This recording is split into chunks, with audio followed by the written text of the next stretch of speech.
साथियों नमस्कार। कृषि बाजार भरतपुर से मैं हरपाल सिंह। साथियों चर्चा करेंगे सरसों के बारे में, लेकिन उससे पहले आप सभी से वही अनुरोध कि जो भी साथी हमारे चैनल पर नए हैं वो हमें लाइक, सब्सक्राइब और शेयर भी कर सकते हैं। साथियों जिस प्रकार से सरसों के अंदर सुधार की स्थितियां देखने को मिल रही हैं, उसी प्रकार से कल फिसलन जैसा दौर भी सरसों के अंदर देखा गया था। साथियों जिसके चलते कल भरतपुर मंडी 5711 रुपये के भाव बोले गए थे, जो आज बढ़कर के 5725 रुपये के भाव बोले जा रहे हैं। उसी प्रकार से प्लांटों में भी सुधार की स्थितियां देखी जा रही हैं। गोयल कोटा के भाव जो कल 5950 रुपये के रह गए थे, 25 रुपये सुधार के साथ 5975 रुपये के भाव कोट किए जा रहे हैं। साथियों निश्चित तौर से सुधार की स्थितियां सरसों के अंदर देखने को मिल रही हैं।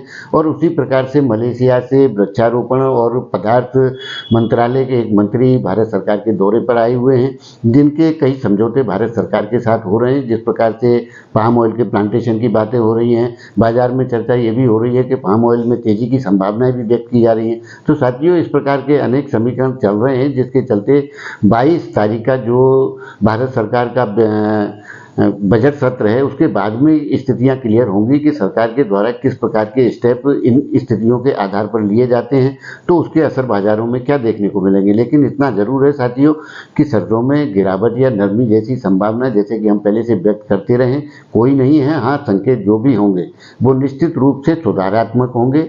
सरसों में सुधार की स्थितियां देखने को मिलेंगी, लेकिन बड़ी तेजी की उम्मीद फिलहाल भी कहीं से प्रतीत नहीं होती है। बाजार यही स्टेबल होने की स्थिति में प्रतीत होते हैं कि बाजारों की जो रूपरेखा है, जैसा कि पहले भी कहा था कि 25-50 रुपए की उठापटक बाजारों में चलती रहेगी और बाजार स्टेबल स्थिति में फिलहाल के दौर में बजट सत्र तक तो इसी आधार पर चलते हुए प्रतीत होते हैं। उसके बाद में क्या नया पुराना होगा ये आने वाला दौर बताएगा। लेकिन साथियों नरमी बिल्कुल नहीं है, सुधार की स्थितियां ही आगे दिखाई देंगी, ऐसी उम्मीद की जा सकती है। तो साथियों आपको हमारी जानकारियां कैसी लगती हैं, आप कमेंट के माध्यम से अपनी राय हमें दे सकते हैं। तब तक के लिए आप सभी का बहुत बहुत धन्यवाद।